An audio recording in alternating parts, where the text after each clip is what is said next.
Hello everyone, कैसे हैं आप सभी। आशा करता हूँ आप बहुत अच्छे होंगे। तो बच्चों, दिल्ली पुलिस कांस्टेबल के लिए फिजिकल आपको पता होगा, आज का पहला दिन था दिल्ली पुलिस कांस्टेबल के फिजिकल में।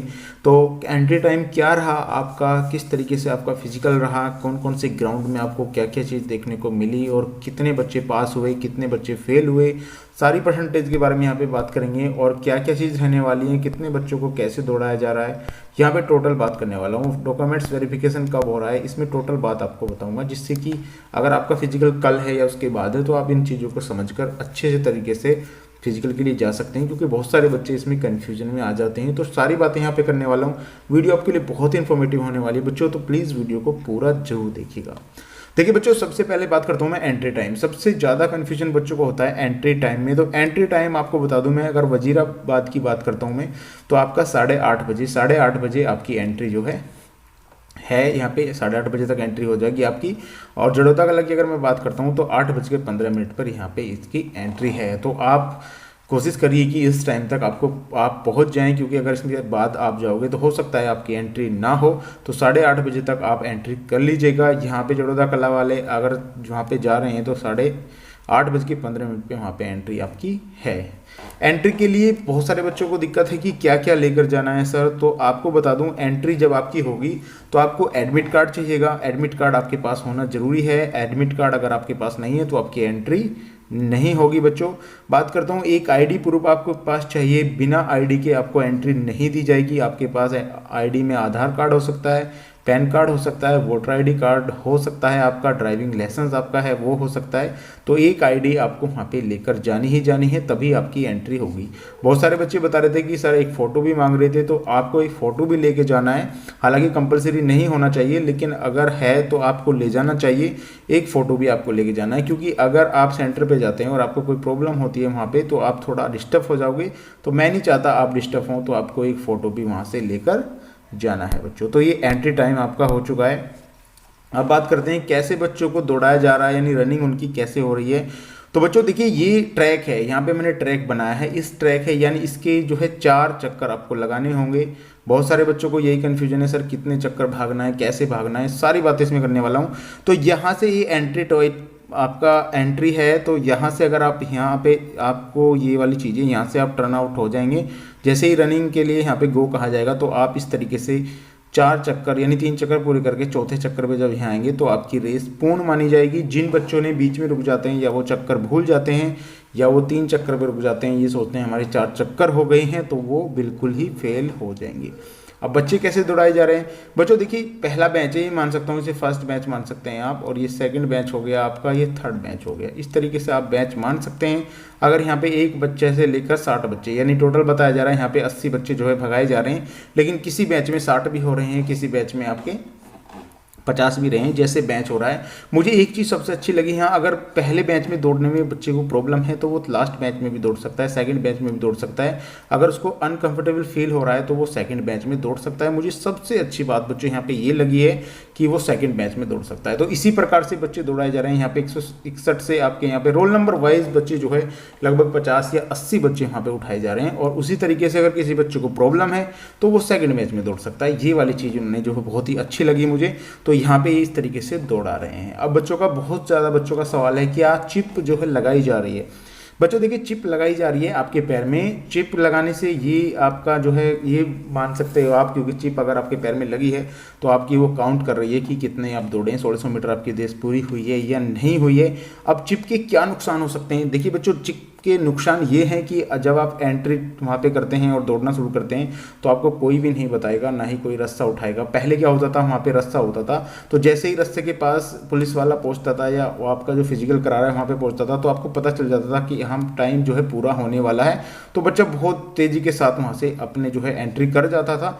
लेकिन इसमें ऐसा नहीं है, आपको दौड़ना है बस। आप अपने टाइम पे पूरी रेस अगर लगा देते हैं, आप एंट्री अगर कर जाते हैं 6 मिनट के अंदर, आप 4 चक्कर पूरे कर लेते हैं, उस पैर को अपनी जो मशीन है उस पर रख देते हैं, तो आपकी रेस रनिंग पूरी मानी जाएगी। वरना बहुत सारे बच्चे माइक्रो सेकंड से बाहर आ रहे हैं बच्चों। कई बार मैंने आपको बताया है ऐसी स्थिति में बिल्कुल आपको ये नहीं सोचना है, आपको उस 6 मिनट से पहले ही आ जाना है। टाइम आप लगा सकते हैं, घड़ी वगैरह आपको वहाँ पे कोई ऐसा इशू नहीं है, ना ही आपको ये इशू है कि आपको नंगे पैर भागना है या आपको कोई बाउंडेशन है वहाँ भागने के लिए, कोई बाउंडेशन नहीं है, आप कैसे ही भाग सकते हैं। बहुत सारे बच्चे पूछ रहे ड्रॉप सर कोई गोली खा के जा रहा है, कुछ ऐसा कुछ नहीं है, वहाँ कुछ भी चेक नहीं हो पा रहा है, बस आपको रनिंग पूरी करनी है 6 मिनट में। बात करते हैं लाइसेंस की। सबसे ज़्यादा कन्फ्यूजन लाइसेंस में है बच्चों। देखिए डिजी लॉकर वाला लाइसेंस बिल्कुल नहीं चलेगा आपका, जो डिजी लॉकर वाला लाइसेंस लेके जा रहे हैं बिल्कुल नहीं चलेगा, वहाँ पे ओरिजिनल ही चलेगा। आपका जो ओरिजिनल डॉक्यूमेंट्स है वो आपको लेके जाना पड़ेगा। LMV यानी कि आपका जो लाइसेंस है लर्निंग वाला भी आपका लाइसेंस नहीं चलेगा। आपका लाइट लाइसेंस वहाँ पे जो है चलने वाला है। लाइट अगर आपके पास है और वो भी ओरिजिनल डॉक्यूमेंट्स है तो आपका चलेगा, वरना आपको बिल्कुल बाहर कर दिया जाएगा। यहाँ से ये बताया जा रहा है कि आपको बिल्कुल बाहर कर दिया जाएगा। तो बच्चों लाइसेंस अपना लेके जाना है, क्योंकि बहुत सारे बच्चे इससे बाहर हो जाएंगे। मैं नहीं चाहता आप इस तरीके से आपको कोई प्रॉब्लम हो, तो लाइसेंस आपको जाना है। और लाइसेंस कब चेक हो रहा है बच्चों ये भी बता दूं आपको, आपका रनिंग वगैरह सब चीज़ होने के बाद लास्ट में डॉक्यूमेंट्स वेरिफिकेशन हो रही है। तो जो बच्चा रेस मार के बाहर निकल जाए मुझे बिल्कुल भी अच्छा नहीं लगेगा और उसको भी अच्छा नहीं लगेगा, तो प्लीज़ आप उसको लेकर जाएं ओरिजिनल कॉपी को ही। अब बात करते हैं ST SC OBC वाले, जो आपका सर्टिफिकेट है उसको लेकर जाएं या ना जाएं, वो बाहर हो रहे हैं या अंदर हो रहे हैं। तो बच्चों ऐसा कुछ नहीं है, अगर आपके पास ST SC या OBC का कार्ड नहीं है तो आपको टाइम दे दिया जाएगा, आप उसे बाद में भी जमा कर सकते हैं। तो ये वाले रेस मार रहे हैं, डॉक्यूमेंट्स वेरिफिकेशन इनकी हो रही है। एक दिन में कुल कितने बच्चे को पास किया जा रहा है या क्या हो रहा है, तो टोटल बच्चों की अगर मैं बात करता हूँ तो लगभग एक दिन में 800 बच्चों को यहाँ पे बुलाया जा रहा है, जिनमें से 570 बच्चे वहाँ पे जो है पहुँच रहे हैं और 230 बच्चे जो है एब्सेंट है। ये आपके लिए जानने वाली चीज़ है, क्योंकि बहुत सारे बच्चे वहाँ पे एब्सेंट है, यानी नहीं जा पा रहे हैं। वो कारण हो सकता है या तो उनके नंबर जो है बहुत कम है, या कोई वॉटएवर ऐसा कारण हो सकता है जिससे वो वहाँ पे नहीं पहुँच पा रहे हैं। तो यहाँ पे ये रीजन है, 570 बच्चे ही वहाँ पे पहुँच रहे हैं। हर बैच में 80 बच्चों को दौड़ाया जा रहा है, ये सबसे बड़ी है। तो ये है 80, यानी हर बैच में आप 80 बच्चों को मान सकते हैं, क्योंकि किसी बैच में अगर 60 बच्चे दौड़ा दिए तो उसके अगले में थोड़ा फालतू दौड़ा दिए, यानी एक वो पर्टिकुलर उनके पास है कि 80 बच्चे उनको दौड़ाए हैं एक बैच में। और कितने बच्चे पास हो रहे हैं, 80 बच्चे तो दौड़ा रहे हैं, तो 30 बच्चे, 80 में से 30 बच्चे बच्चों पास हो रहे हैं, 50 बच्चे यहाँ पे फेल हो रहे हैं। बहुत बड़ी रीजन है ये 50 बच्चे फेल होना। तो मैं लगभग अगर मान सकता हूँ 100 में से लगभग 20 या 25 बच्चे ही पास होके आ रहे हैं आपके फिजिकल में। तो ये आपको सोचने वाली बात है, क्योंकि इस पे जो है अध्ययन किया जाए, क्योंकि बहुत सारे बच्चे बाहर हो जाएंगे। कुछ बच्चे आपको पता होगा डॉक्यूमेंट्स वेरिफिकेशन में बाहर हो जाएंगे, कुछ लेसन्स में बाहर हो जाएंगे, कुछ आपके उसमें लॉन्ग जंप में और आपकी हाई जंप में भी 2 से 3 बच्चे बाहर हो रहे हैं। तो इसमें से और भी बाहर निकल जाएंगे। तो रेस मारने की बता रहा हूँ मैं आपको, और इसमें से भी आपके लगभग 10 बच्चे बाहर हो रहे हैं वहाँ पे। तो लगभग 80 में से 20 बच्चे आप मान के चल सकते हैं कि 80 में से 20 बच्चे जो है फाइनल में जो है यहाँ पे पास हो रहे हैं। और वो मैंने आपको यहाँ पे लिख के दे दिया है, जिससे आप सारी चीज़ें समझ पाएँ। अब टोटल बात करता हूँ तो लगभग 86,000 बच्चे यहाँ पे फिजिकल में इन्होंने लिए हैं, फिजिकल जिनका होना है। पास की बात करता हूँ तो मेरे हिसाब से 15,000 से ज़्यादा बच्चे पास नहीं होंगे, क्योंकि बहुत सारे बच्चे निकल रहे हैं यहाँ पे। 32 लाख फॉर्म थे, आपको पता होगा। एग्जाम में आपके 17 से 18 लाख बच्चे बैठे थे, जिनमें से आपके 86,000 यहाँ पे चुने गए हैं। और अब इनमें से मुझे नहीं लगता कि 15,000 से ज़्यादा फिजिकल मार पाएँ। मेरे हिसाब से ये आंकड़ा और कम हो सकता है, ज़्यादा तो मुझे नहीं लगता, बिल्कुल भी कहीं भी से भी नहीं लग रहा है ज़्यादा, क्योंकि बच्चों की हालत में देख रहा हूँ माइक्रो सेकंड से भी जब बच्चे बाहर हो रहे हैं। तो मुझे लगता है यहाँ तो सोचने की बात है, क्योंकि आपको पता होगा चिप जो पैर में लगी है वो माइक्रो सेकंड को भी यूज़ करती है। तो अगर आप 6 मिनट 1 माइक्रो सेकंड से आए हैं तो भी बाहर हो जाएंगे बच्चों। तो प्लीज़ मैं आपसे ये रिक्वेस्ट करता हूँ, अपने हाथ में घड़ी बांध के जाएं, अपने टाइम को मैनेज रखें और अपने मैनेज तरीके से ही आपको रेस रनिंग मारनी है, अन्यथा आप बाहर ना हो जाएं। मैं ये चाहता हूँ कि आप बाहर बिल्कुल भी ना हो।